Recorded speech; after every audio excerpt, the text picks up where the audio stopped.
Well, welcome back everybody to another exciting edition of Transformers Reviews. Well, I asked the question and you guys definitively answered. So, to honor that, here we are with the Magmatron review. Now, we're doing something a little bit different than we normally do starting off this video because there are a couple things on this box art. Well, actually one thing in particular, I wondered if you guys had caught this. Now, everybody knows about Genevieve over here. Everybody can see also Big Convoy's horn sticking there.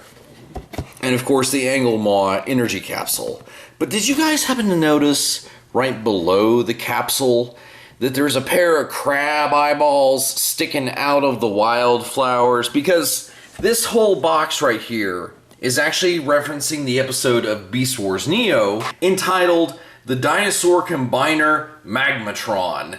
And I'm like, okay, because those crab eyeballs that you see sticking out of the flowers belong to none other than Big Convoy's friend, Rockbuster. But regardless, I haven't seen anybody addressing that. But what is really cool is I also love the box art of the Maximal ship, the Gung Ho, up here on the top. That's pretty sick. I don't know whether that signifies that we'll get more Beast Wars Neo guys. I mean, obviously, Big Convoy's a given, but that'd be kind of cool to get a new updated version of Rockbuster as well. However, you are here to see this guy right here. So, if you guys want to jump to the time on the screen, we are going to get into the review at that point. However, I'm not going to address the Beast Wars Neo iteration of Magmatron. I'm going to talk to you guys about my favorite version before we jump into looking at the figure. Now, my version of Magmatron was a guy that acted like he was loyal to the Tripredacus Council that we see in Beast Wars. However, he had his own goals because he went to Earth and intended to turn all the protoforms into a Predacon army. And he did this by pulling them chronally out of phase to where he and his team could not be interfered with by Megatron and his Beast Wars Predacons, or Optimus Primal and his Maximals. And in this comic, we get to see a lot of non-Beast Wars show characters finally make their debut, now under the command of Magmatron himself. However, he does get a surprise in the form of Grimlock, now being reborn in a Maximal body. The Generation 1 Grimlock and Magmatron go at it. And Magmatron has to use all three pieces of himself to defeat Grimlock. He eventually gets defeated and later on has to have his Predacons team up with Razor Beast's Maximals to ultimately defeat Shockeract, who was basically just a vessel for Unicron. At the end of the comics, him and all the Maximals are like, you know what, we've been through a lot, let's just call a truce for right now. And they leave it at that, which basically sets it up for Megatron to arrive back on Cybertron, stealing everybody's sparks. So, Magmatron in that continuity, more than likely, suffered the same fate, unfortunately. And so here's our boy himself. And if you guys skipped over the lore bit, welcome back. And oh my gosh, I gotta tell you, for a guy that splits into 3 different beast modes, the Giganotosaurus, the Elasmosaurus, and the Quetzalcoatlus appear. With his meiotic spark and everything, Magmatron's just a cool concept. And look at how winged this boy is. I mean, the wingspan on this guy is insane. And just the fact that he chose a beast mode of one of the largest avian creatures to have ever flown on the planet Earth, yeah, it kind of suits Magmatron's head. Now, the thing is, despite him being so winged and wide, he's very thin in the body. And the sole reason for that is that this guy, this portion of Magmatron, only has 2 modes. His only other purpose is to become Magmatron's head. So, it's hard to screw that up. Now, if you want a little bit of size comparison, take a look at how he scales with Terrorsaur and completely outshines him in so many respects. But again, also with the size discrepancy, we're not expecting 1/3 of a commander class to be the same size as a dude that's solely a deluxe. But again, I thought it was more appropriate since these guys do share a lot of the same colors. And oh man, like I said, this portion of Magmatron totally outshines Terrorsaur in every aspect. So before we move on to another part of Magmatron, one of the last things I want to share about Skysaurus here is some of the excellent detailing he has. Now, if we see the sculpting detail for the wings here on the bottom parts, along with how they did it on the back, love that. I especially dig how it goes from more of this dark burgundy red to a lighter red along the entirety of the wing. It's a shame that Silverbolt didn't get the same treatment. I mean, maybe that's just the discrepancy between, you know, Commander and Voyager class. But one of the things that I dig is you can see here the back detailing with that sort of texture and how it's more prominent here on the belly of the beast. But even some of the minute details. For instance, you can see up here on the claws, they went ahead and painted just the very tips in silver. But even down to like the teeth in his beast mode and the tongue inside the beak. And we will come back to this fascinating little aesthetic detail in robot mode. However, we will move on to Seasaurus. Now, I never got the Beast Machines version of Magmatron that came out in the day, so guess what? Sludge is our best comparison with what I have in my collection. But you really kind of look at the body types, and they both have really kind of thick, roundish bodies with really short, stubby tails. And, I mean, the other thing is they both have long necks. So I think the point of comparing these guys is not for fictional comparison, because Predacons, even ones like Magmatron, would be a lot smaller than Autobots and Decepticons. But in just looking at the figures themselves, I find it cool that this 1/3 of a Commander class actually rivals somewhat in size one of the leader class sized original Dinobots. Now, he is still just a tad bit bigger than him, but to be fair, I mean, Seasaurus definitely comes close in some respects. Now, granted, I kind of like to put Elasmosaurus in this, like he's under the water and he's coming into an attack position, which at this point, his beast mode looks like some sort of weird hybrid between a Brontosaurus and a turtle. However, some of the details that I want to go ahead and point out is much like Skysaurus, Seasaurus over here does have the teeth and tongue treatment. And then along here on his back, I love how they have this little splash of blue. And yeah, they didn't paint the hinge, which I can, you know, just for functionality's sake, that's probably why they didn't. But it does kind of break up the nice detail that they obviously went to some effort to do. But that's just a minor nitpick. And so one of the last secrets I want to spill about Seasaurus is in his body. Both of his robot mode arms are folded up in there, and it kind of has a similar shell former aesthetic. However, whenever it unshells itself in transformation, it's not as messy and tacky as the original Beast Wars shell formers were.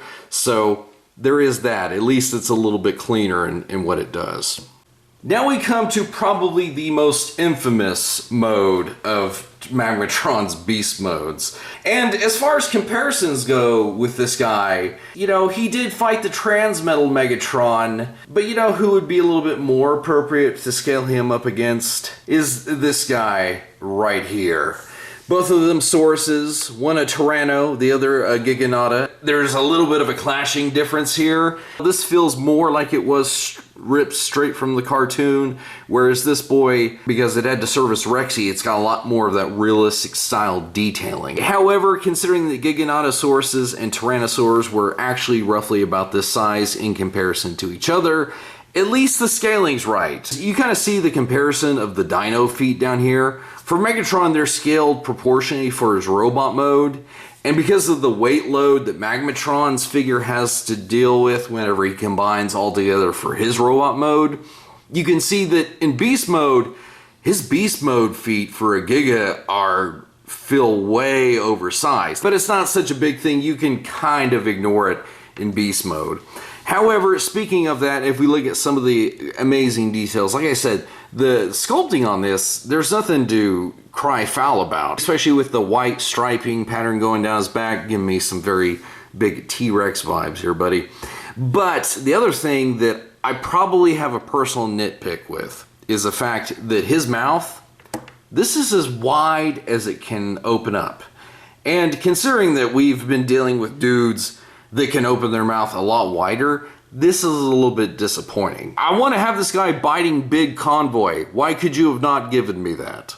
It's overall, I think, a feasible one. I don't think it pulls it off as smooth as Skysaurus or Seasaurus, But definitely, don't get me wrong, Lancesaurus is good for what he is. Especially considering he has to, again, bear the weight of combination later on.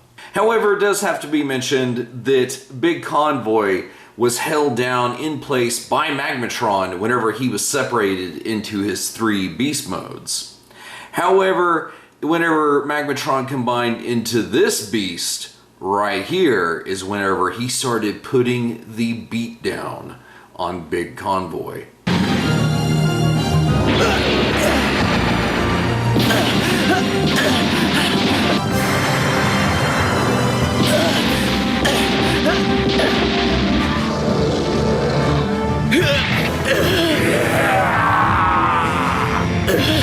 And then looking at this new Commander Class boy, I like the idea in concept, but in execution, maybe it's just a tad bit sketchy. So let's go ahead and rip the band-aid off right now on what is kind of janky about this.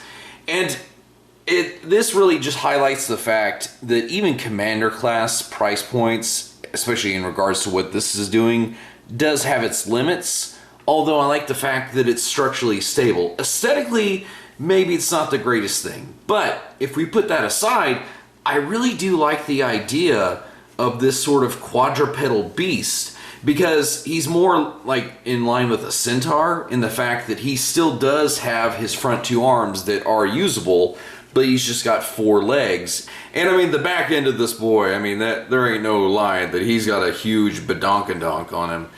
And overall, I do like the fact that the wings, I mean, all together, yes, it's dinosaurs put together, but I'm getting more of a dragon vibe from it. And overall, I don't hate it. However, if you were wondering how he scales in comparison to his enemy that we've been talking about, here's Big Convoy, and you can see that whenever we turn around this way, yeah, he almost completely disappears from view. Now, we did mention that on the box there is this boy's tusk that is very apparent, so we know he's going to get an update at some point. And if they can get it out of a leader price point and it be as good as this, great, saves my wallet a little bit of hurt. But I also don't think he needs as much engineering as this guy and what he has to do, especially in this mode right here. However, looking at this quadrupedal beast, I feel like I've seen this somewhere before. Just where was it exactly? Oh yeah, that's right, it was this guy right here. Back in the long lost days of Earthrise, whenever Skylynx, who is still towering over Magmasaurus here, and I will say it that I still think I like Skylynx is a little bit better, just because it feels a little bit more cohesive. But then again, he doesn't have to combat the mashing together of 3 organic beasts. He's just all one mechanical block and chunks and pieces, so he gets away with it a little bit better. So anyway, I just wanted to show you how they looked whenever you scaled these 2 guys together, because yeah, Commander Class from Earthrise, Commander Class from Legacy United. So it just kind of boils down to whatever your personal favorite aesthetic is. You know, just pick your lane with it. And one combination transformation later, and we have our boy in his robot mode. And let me tell you, our homeboy Magmatron, even if he has some questionable things in his alternate modes, it all kind of gets washed away whenever you put them all together, because this is meant to be the star feature of this boy is his robot mode. But one thing that I want to start off with is something that we glanced at with Skysaurus early on. And that's the fact that he does have a Predacon Spark Crystal right there in his head. Now, because he has a meiotic spark and it splits into all 3 different pieces of him, now for his Seasaurus component, you can see right here on what is his left robot mode arm, he has another Spark Crystal. And then the third one is in an interesting place because it is in the very hilt of his sword. And with those Spark Crystals, it has actually been over 20 plus years since we've seen them towards the tail end of Beast Wars. Even in our IDs line, that was actually where we saw some of them being carried over whenever they reused this mold along with a couple others to fill out the Predacon ranks. Now, one thing I want to go ahead and bring out about this sword is the fact that it's most of the time supposed to look like this right there. Now, that's what is supposed to happen, and the instructions do mention it. However, they say to take the purple blast effects that this guy comes with and to put the blade in there like that, and to go ahead and do this, give him somewhat of a sick, well, supposedly sick blade. But you can see here that due to all those blast effects and just the weight of the blade itself, we kind of got a limp situation going on here, because instead of going straight out like this, it's already kind of dipped down. So you're like, okay, well, what if we take out all of them but the biggest one? How does that affect it? And you go ahead and plug it in there like that. And you know what? It's okay, but personally, I mean, I don't really feel like the blast effect really does anything for it.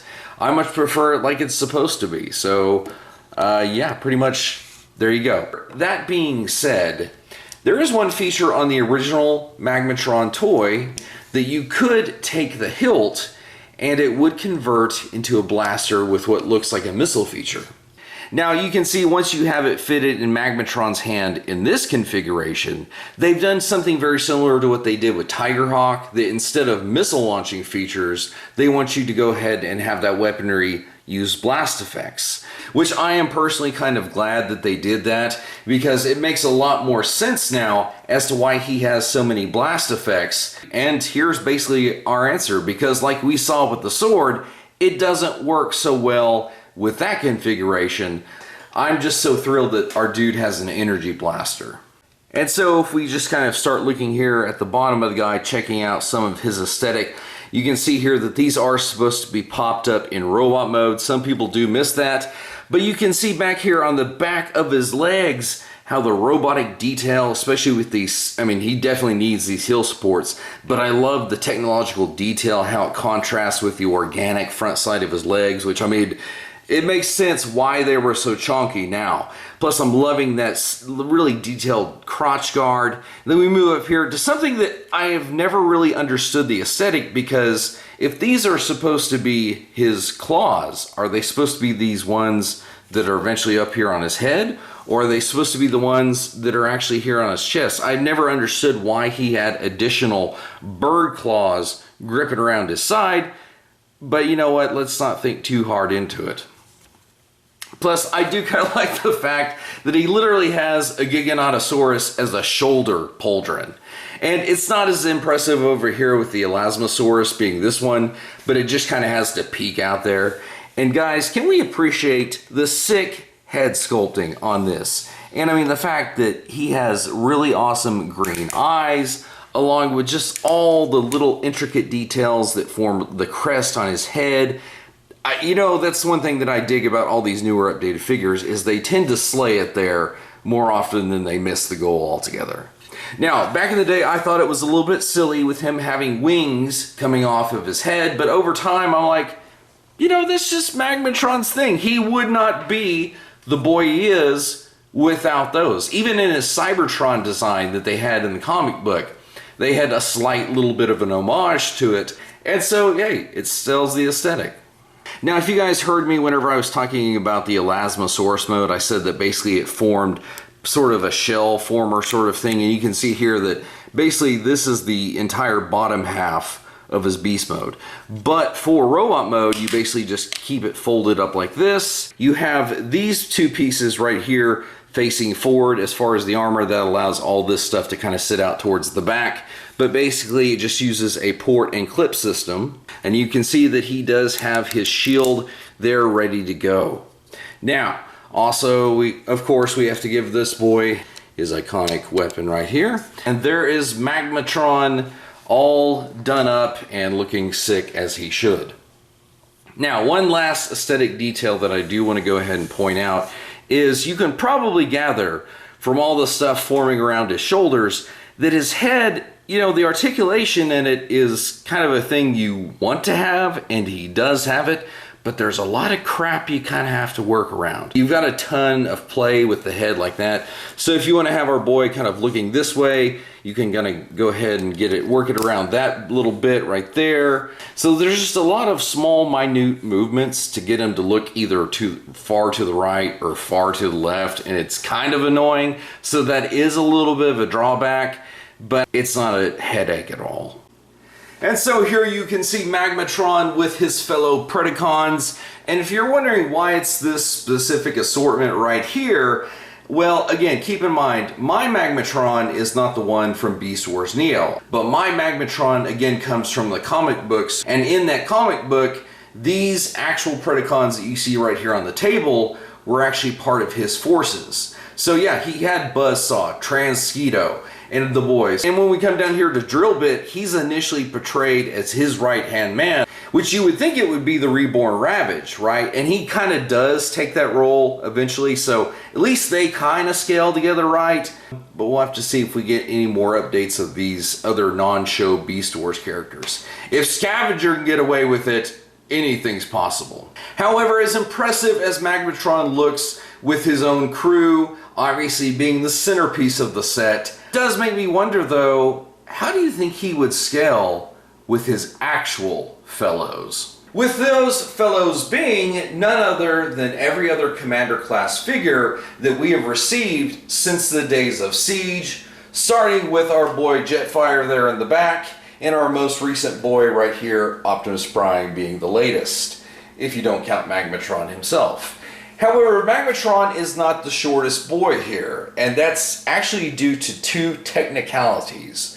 With the first one being Skylynx, and the reason being is Skylynx is not a humanoid form, so it's kind of unfair to compare those two boys together. At least in regards to robot mode. As we saw earlier with beast mode, that's a totally fair comparison. However, that second technicality, as you can see in front of him, is Rodimus. Because while he, like Motormaster, does come with a trailer, he can't combine with his. And see, that's the way this works, because either like Skylynx or Jetfire, or Skyfire back here, you're either naturally big as a commander class, or like you see with these boys over here, you combine with your trailer to get you there.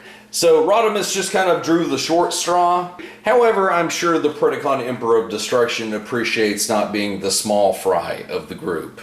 However, I'm sure that still remains true when you start scaling him up against probably what is the best iteration of our boy here, his nemesis, Big Convoy. Paint scheme aside, of course, I know there's more cartoon accurate, which would probably look better with him, but this is all I got, okay? So we're working with it. However, I am excited because Magmatron is a just 100% banger in a lot of ways. So if any of that rings true for what they're going to do for his eventual nemesis, oh man, I bet you Big Convoy is going to slay it, because this boy has like 5 or 6 different color schemes. They could repaint him and resell him, and yeah, if it's as stellar as his bad nemesis over here, it's going to be awesome. However, right now it doesn't feel really fair to compare these boys and square them off against the shelf, especially considering the great size differential. I mean, I think it's okay, but I really have never liked it whenever the bad guy was so much bigger than the good guy. I prefer them to either be on even footing or have the good guy just be bigger at all, you know. Which is weird considering that I don't like the fact that Optimal Optimus currently topples over the Legacy Megatron, but that's another subject in another video altogether. So, final thoughts on our boy here is I love the fact that the boy has such strong ratchet joints in a lot of his limbs, especially like in the arms, and as you heard with the legs, definitely he needs it there. But the only other thing that I might complain about, other than the Tetris moves required to get his head to go where you want it to, is the fact that they just kind of left everything else just kind of hanging out here on the back. So to get this mode to be his left shoulder pauldron, you kind of have to snake it around there like that, and the T-Rex tail does stick out. So probably those are the only two things that I would knock against Magmatron, along with the other things that we saw in the earlier modes. Now, one of the last things I'm going to show you is the fact that you can detach the blades from the wings of Skysaurus. And you know what? I don't think he looks too bad. I mean, I prefer his main weaponry, but let's say, for instance, that got knocked out of his hands. Well, he doesn't have the gun that forms, but he's not left defenseless. As we can see here, he can just pull these off his winged head. Not like his size wasn't intimidating enough. He probably could just beat you down physically even without any weapons. I mean, this dude is massive, as we have seen. However, that being said, guys, that's pretty much all I had to show you about Magmatron. Like I said, he's got some interesting quirks about him, and it's due to those quirks that I think he still has some pretty stiff competition for the figure of the year. I mean, if you disagree, that's totally fine. I understand. This is an awesome figure. Don't get me wrong. It's pretty legit. But for me, I'm thinking of a few other bots, one yet to come and one that we've already looked at that, I don't know, he may smoke him pretty good when the time comes, but we'll have to see. I think this guy may end up in the top 5. And last thing before we go, guys, speaking of that, if you did see on our channel last year, we actually did a top 6 summer picks. And for that video, I think we're going to go ahead and do that at the end of June, and just to kind of show you where we're at currently in the year. So stay on the lookout for that video. However, that's pretty much it, guys. So I hope you enjoyed the look at Legacy United Commander Class Magmatron. And until next time, guys, we'll see you in another review.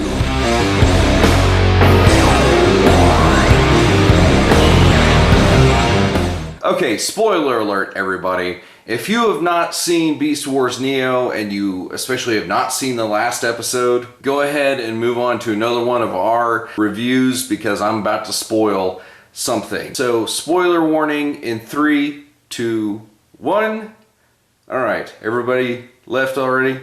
Alright, so in that last episode, Magmatron actually squares off against Unicron, who's attempting to take Cybertron as his new body. However, Unicron takes him out of the fight. Don't worry, he's not dead. He's just out of the fight, which leaves his sword behind in the ground. Well, who should show up except the hero of the last show? That's right, Lio Convoy from Beast Wars 2 shows up out of nowhere and actually picks up Magmatron's sword and uses it. And I'm like, you know, there is something so sick about that. So I was like, could our boy actually lift the sword and use it? And not very well, but yeah. Basically, Legacy Lio Convoy can lift the sword, and does he not look absolutely sick wielding it? Oh yeah, definitely. So anyway, that was just my little spoiler, and I was trying to save those folks that haven't seen it yet. So, with that being said, this is officially the end of the video.